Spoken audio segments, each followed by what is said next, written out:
Hi viewers, welcome to our channel. ప్రస్తుతం మనతో పాటు అమరావతి బహుజన జేఏసీ పోతుల బాలకోటయ్య గారు ఉన్నారు. వారితో ఒకసారి మాట్లాడదాం. సార్ నమస్కారం. సార్ నమస్తే. సార్ రఘురామకృష్ణరాజు గారు మరి చూసుకుంటే నర్సాపురం నుంచి ఎంపీగా పోటీ చేస్తారు, బీజేపీలో జాయిన్ అవుతారు, బీజేపీ టికెట్ ఇస్తుందని చెప్పేసి ఎన్నో ఎక్స్పెక్టేషన్స్ మనం పెట్టుకున్నాం. ఆ వార్తలు కూడా రావడం చూస్తాం. కానీ చివరికి చూస్తే ఆయనకి టికెట్ ఇవ్వలేదు. మరి ఎందుకు ఇవ్వలేదో తెలియదు. మరి దానికి గల రీజన్స్ ఏంటి? మరి ఇప్పుడు ఆయన పరిస్థితి ఏంటంటారు? మరి టీడీపీ ఏమన్నా చేర్చుకుని ఆయనకి ఇంకా వేరే ఎక్కడైనా ఇచ్చే ఛాన్స్ ఏమన్నా కనిపిస్తుందా? మీ ఒపీనియన్ సార్ రఘురామకృష్ణరాజు గారి పైన. నరసాపురం ఎంపీ రఘురామకృష్ణరాజు గారి యొక్క విషయం చాలా బాధాకరం. ఎందుకంటే అటు రాజధాని అమరావతి ఉద్యమంలో కానీ లేదా రాష్ట్రంలో ఉన్న జగన్మోహన్ రెడ్డి గారి పరిపాలన మీద కానీ చాలా బలంగా మాట్లాడిన స్వరం, గొంతుక వ్యక్తి రఘురామకృష్ణరాజు గారు. మాకు చాలా పరిచయం. రాజధాని ఉద్యమానికి కూడా ఆయన చాలా అండదండగా ఉండేవాడు. రాజధాని శిబిరాలకు కూడా వచ్చాడు. తరచూ నేను కూడా ఫోన్ టచ్లో ఉండేవాడిని. అమరావతిలో జరిగే అంశాల గురించి మాట్లాడేవాళ్ళం. మా పాదయాత్రలో కూడా ఆయన చాలా సహాయ సహకారిగా ఉండేవాడు. అలా ఒక ప్రభుత్వం మీద ఇంకో మాట కూడా చెప్పాలంటే అసలు రాజకీయ ప్రతిపక్ష పార్టీల కంటే మించి రచ్చబండని ఒక ప్రోగ్రాం పెట్టి ప్రతిరోజు కూడా వివిధ ఛానళ్ళ ద్వారా లేదా మీడియా ద్వారా ఆయన తన గొంతుకుని తీసుకెళ్తూ ఉండేవాడు. అవును. జగన్మోహన్ రెడ్డి గారికి ఒక దశలో నిద్రాహారాలు లేకుండా చేసిన వ్యక్తి ఆయన. వైసీపీ ప్రభుత్వానికి ఇది ఓపించాడు. అవును. ఫలితంగా అరెస్ట్ అయ్యాడు. ఆయన లాఠీ దెబ్బలు కొట్టారు. ఆయనే చెప్పాడు, నేను దేవుడి దయ వల్ల బతికి బయటపడ్డా ఆ వెంకన్న కరుణా కటాక్షాలతో, లేకపోతే నన్ను చంపేసేవాళ్ళు బాబు, అసలు జగన్మోహన్ రెడ్డి గారు చంపడానికి నన్ను తీసుకెళ్ళిపోయిందని ఓపెన్గా మీడియా పరంగా చెప్పాడు ఆయన. అంటే ఒక విధంగా చెప్పాలంటే మృత్యువును ముద్దాడు వచ్చాడు బయటికి. సావు పొలిమేరల్లోకి వెళ్ళి, సావు అంచులోకి వెళ్ళి బతికొచ్చాడు. ఒక పార్లమెంట్ ఎంపీ ప్రజాస్వామ్యంలో తన నియోజకవర్గానికి 5 ఏళ్ల పాటు వెళ్ళలేదు అంటే ఆ ఎంపీ మీద అక్కడున్న రాష్ట్ర ప్రభుత్వం చేసిన ఒక కర్ణకఠోరమైన నిర్బంధకాండ ఏంటనేది కూడా అర్థమవుతుంది. నరసాపురం పార్లమెంట్ ఎంపీ స్థానాన్ని ఎప్పుడైతే బీజేపీకి కేటాయించిందో పత్రికల్లో ఇలాంటి వార్తలు వచ్చినాయి, రఘురామక నిరాశే అని. ఈ రఘురామక నిరాశ అనే ఈ యొక్క మాటలు విని నాలాంటి వాళ్ళు, నాతో పాటు ఆంధ్రప్రదేశ్ సంబంధించిన ఒకసారి బ్లౌట్ లాగా, ఇదేంటి ఈ అన్యాయం, ఇంత అన్యాయమా, ఆయనకి సంబంధించిన పార్లమెంట్ సీటు కూడా ఇవ్వలేకపోవడం ఏంటి, కనీసం ఆయన బాలకోట కూడా కాదు కదా, ఏదో దళిత బహుజన కులాల నాయకుడు కాదు కదా అని పెద్ద ఎత్తున ఇప్పుడు ఒక బాధను వ్యక్తం చేస్తున్న సందర్భం ఉంది. నేను స్వయంగా రఘురామకృష్ణరాజు గారిని నిన్ననే హైదరాబాద్లో కలిశాను. సార్ కూడా ఫోన్ చేశారు. దీని పరిష్కారం ఏంటనేది ఆలోచించాలి. ఎవరు ఆలోచించాలి? దీని పరిష్కారం ఎవరు ఆలోచించాలి? భారతీయ జనతా పార్టీలో తెలుగుదేశం పార్టీలో ఆలోచించడం కాదు, సాక్షాత్తు చంద్రబాబు నాయుడు గారే ఆలోచించాలి. ఓకే. ఎందుకంటే ఈరోజు ఆంధ్రప్రదేశ్లో పొత్తులు జరిగిన, ఎత్తులు పై ఎత్తులు జరిగిన దానికి సంబంధించిన అనుసంధానకర్త చంద్రబాబు నాయుడు గారు. తెలుగుదేశం పార్టీతో పొత్తు పెట్టుకున్నా, జనసేనతో పొత్తు పెట్టుకున్నా, ఎవరికి ఎన్ని ఎమ్మెల్యే సీట్లు ఇవ్వాలి, ఎన్ని ఎంపీ సీట్లు ఇవ్వాలి అని చర్చలు చేస్తున్నంతా కూడా చంద్రబాబు నాయుడు గారే. ప్రభుత్వం మీద వ్యతిరేకంగా పోరాటం చేసిన వాళ్ళు, అది రఘురామకృష్ణరాజు గారు కానీ, లేదంటే బాలకోటయ్య కానీ, ఇతర శక్తులు కానీ, ఇలాంటి వాళ్ళందరినీ కూడా దగ్గరికి తీసుకొని ఈ ఎన్నికల ప్రక్రియలో లేదా ప్రజాస్వామిక క్షేత్ర యుద్ధంలో హక్కును చేర్చుకుంటే, పక్కన ఉంచుకుంటే మంచి జరిగేది కూడా చంద్రబాబు నాయుడు గారికి.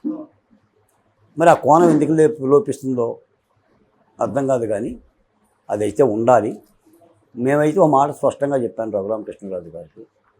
రఘురామకృష్ణరాజు గారు, మనం తరచూ అంటుంటాం, పోరాడితే పోయేదేమీ లేదు, బానిస సంఖ్యలో తప్పని.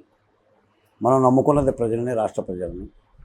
మీరు నరసాపురం పార్లమెంట్ స్థానం ఏ రాజకీయ పార్టీ ఇవ్వని పక్షంలో, మీరు ఆశించిన ఫలితం సాధించిన పక్షంలో స్వతంత్ర అభ్యర్థిగా, ఇండిపెండెంట్ అభ్యర్థిగా మీరు బరిలో దిగండి. తప్పనిసరిగా అండగా ఉండి గెలిపించుకుందాం. ఆంధ్ర రాష్ట్రంలో ఎస్సీలని, ఎస్టీలని, బీసీలని, మైనార్టీలను కూడా మీకు హక్కులు చేర్చుకునే విధంగా మీతో పాటు పోరాడే విధంగా తప్పనిసరిగా పోరాడి తీరుతాం. నేను అభయం ఇస్తున్నాను.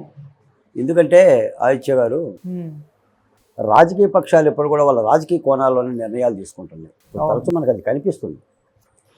మీకు అభ్యర్థుల ఎంపిక కానీ, సీట్ల కేటాయింపు కానీ, ఆ కేటాయింపుల్లో ఆ నియోజకవర్గాల్లో వచ్చే అలజడులు కానీ, ఆవేదనలు కానీ, భార్యాపిల్లలను కూడా మీడియా ముందు పెట్టుకొని నా సీటు పోయిందని చూసిన వాపోటాలు, సాక్షాత్ పవన్ కళ్యాణ్కి పిఠాపురం కేటాయించినా కూడా, ఆయనే ప్రకటించినా కూడా అక్కడ కూడా నిరసనే వ్యక్తమైంది.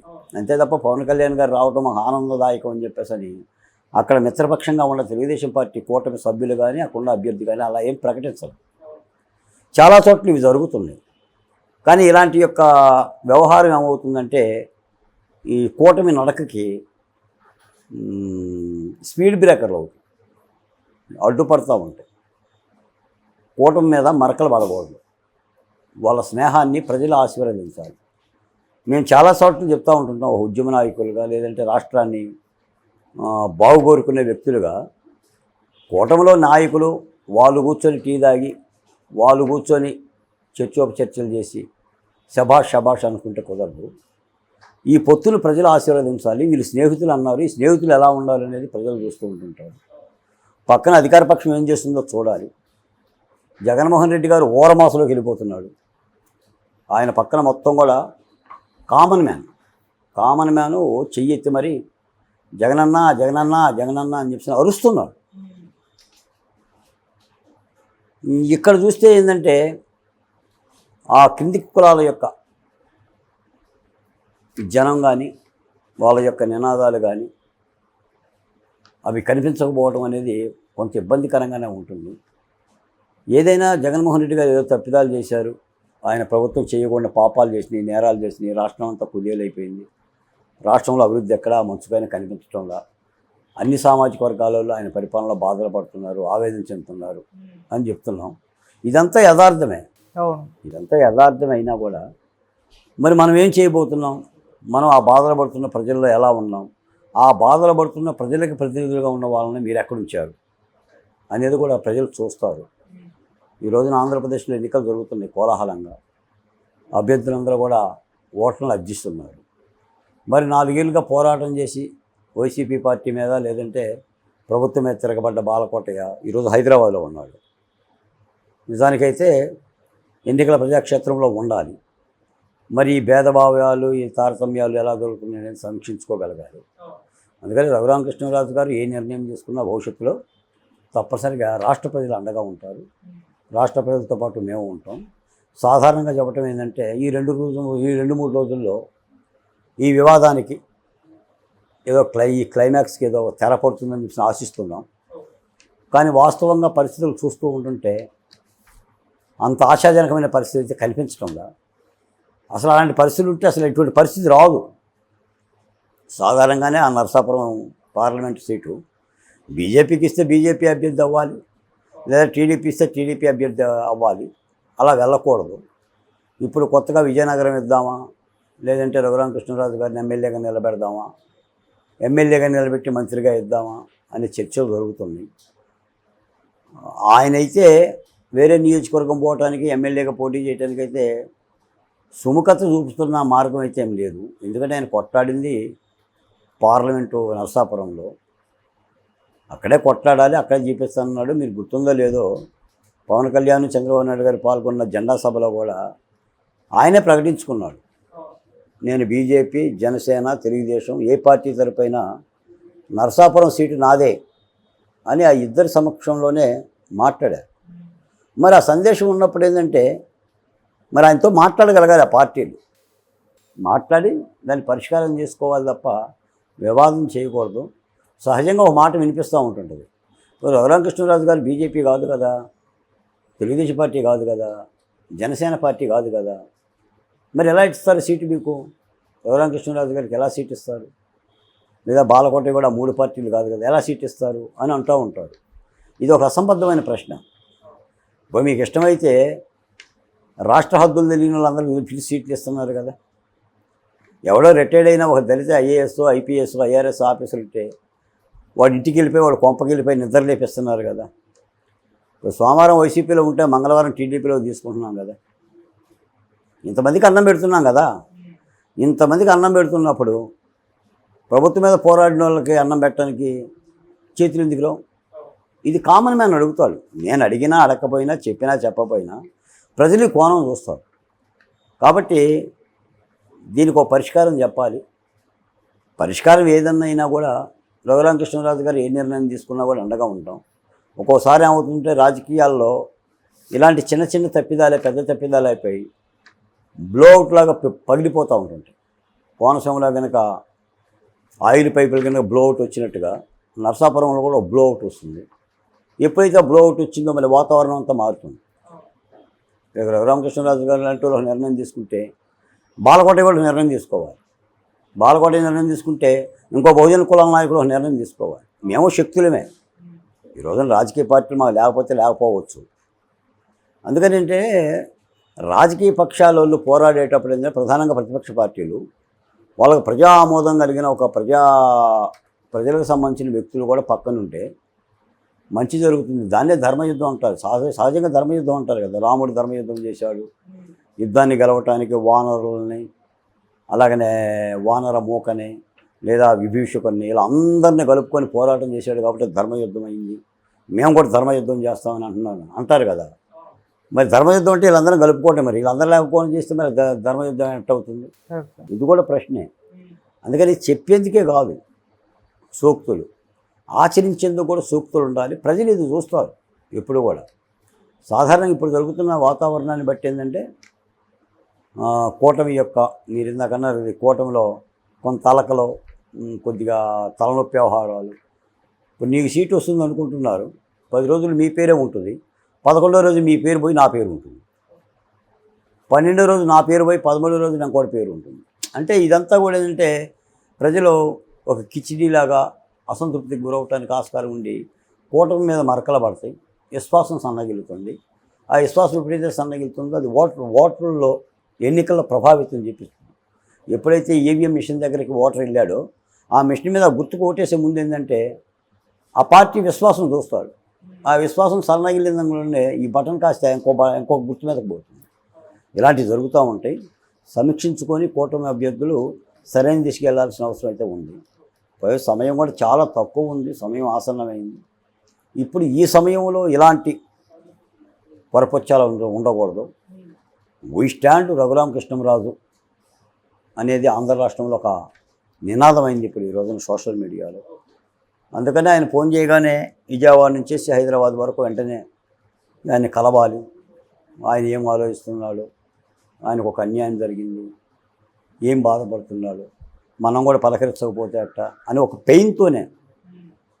పెయిన్తోనే మాలాంటి వాళ్ళం వచ్చాం. చాలామంది వచ్చారు. నిన్నైతే ఆయన దగ్గర చాలామంది ఏడ్చారు. కళ్ళమని నీళ్లు పెట్టుకొని ఏడ్చారు, ఒగచారు. ఇవన్నీ కూడా సహేతుకమైన అంశాలు కావు. దీనికి తక్షణం ఫుల్ స్టాప్ పెట్టుకొని సరైన సంకేతం ఇవ్వాలి. ఏమవుతుంది? 175 పార్లమెంట్ అసెంబ్లీ సీట్లలో 29 ఎస్సీ నియోజకవర్గ సీట్లు ఉన్నాయి. ఏమవుతుంది? దమ్ము కలిగినోడికి, కొట్టాడగలిగినోడికి, ప్రజల్లో నమ్మకం కలిగినోడికి అసెంబ్లీలకు పంపితే వచ్చే నష్టం ఏంటి? అందరితో పాటు అది ప్రజలు కోరుకుంటుంది కదా. మేమేం స్వయంగా కోరుకోవడం లేదు, ప్రజలు కోరుకుంటుంది. రేపు అసెంబ్లీ ప్రక్రియలో లేకపోకుండా మేము ఏడిపేముంటుంది అక్కడ? మళ్ళీ 5 ఏళ్ళు పోరాటాలు చేయాలా? మళ్ళీ రేపు పొద్దున రాబోయే ప్రభుత్వం తప్పిదమైన నిర్ణయం తీసుకుంటే కనీసం తప్పిదమని చెప్పడానికన్నా ఉండాలి కదా. ఇప్పుడు రాజధాని ఇప్పటికీ అడివైపోయింది. కంప చెట్లు, తుమ్మ చెట్లు పెరుగుతున్నాయి, కట్ల పాములు, తాచుపాములు పెరుగుతున్నాయి. రేపేంటి దాని పరిష్కారం? ప్రజలు అన్నీ అడగరు. ప్రజాప్రతినిధుల ద్వారా అడుగుతారు. ఈ ప్రతినిధి ఉంటే బాగుంటుందని చెప్పి ఆశపడతారు. వాళ్ళకి ఏమైనా అవకాశం ఇస్తే వచ్చి చెప్తారు. మీరు ప్రజల దగ్గరకు వచ్చేసి ప్రజల అభిప్రాయం అడిగితే ప్రజలు చెప్తారు. ఏదో సర్వేల పేరు మీద మాకు రాబిన్ శర్మ ఉన్నాడు, మాకు ప్రశాంత్ కిషోర్ అని చెప్పేసి ఎవడెవడో డబ్బులు ఇచ్చేసేసి వాడు ఏదో సర్వే చేసి వాడు చెప్తే గెలుస్తారేంటి? మీకు పార్టీ ఉంది, కార్యకర్తలు ఉన్నారు, ఆ నియోజకవర్గం ఏంటి తెలుసు, ఆ ప్రాంతం ఏంటి తెలుసు, అక్కడ ప్రజలు ఏంటి తెలుసు, ఆడి కులం తెలుసు, అయ్య పేరు తెలుసు, అమ్మ పేరు తెలుసు. ఎంతవరకు నిర్ణయించేది? రాజకీయ పార్టీలు నిర్ణయించుకోలేవా? వాళ్ళకి తెలియదా? వాళ్ళ కమిటీలు ఇవ్వా? దానికి ఒకటి చెప్పాలంటే రాబిన్ శర్మ ఇంకోటి XYZ గాడు వచ్చి చెప్పాలి ఏంటి. ఇవన్నీ ఏంటంటే సరైన పోకడ దిశగా ఉండేవి కావు. రఘురామ్ గారి విషయంలో మాత్రం న్యాయం జరగాలి. న్యాయం జరగకపోతే మాత్రం ఆంధ్ర రాష్ట్రంలో ప్రజలు మాత్రం రఘురామకృష్ణరాజు గారికి అండగా ఉంటారు తప్ప రఘురామకృష్ణరాజు గారికి అన్యాయం చేస్తే మాత్రం దాన్ని ఏమి ఉపేక్షించరు. ఆ యొక్క ఫలితం రేపు ఎన్నికల ఓట్లలో ఉంటుందని చెప్పి నేను అనుకుంటున్నా. మేమైతే రఘురామకృష్ణరాజు గారు ఎలాంటి నిర్ణయం తీసుకున్నా, స్వంత అభ్యర్థిగా పోటీ చేసినా, ఇండిపెండెంట్ అభ్యర్థి చేసినా, ఆయన గెలుపు కోసం మాత్రం త్రికరణ శుద్ధిగా కర్త కర్మ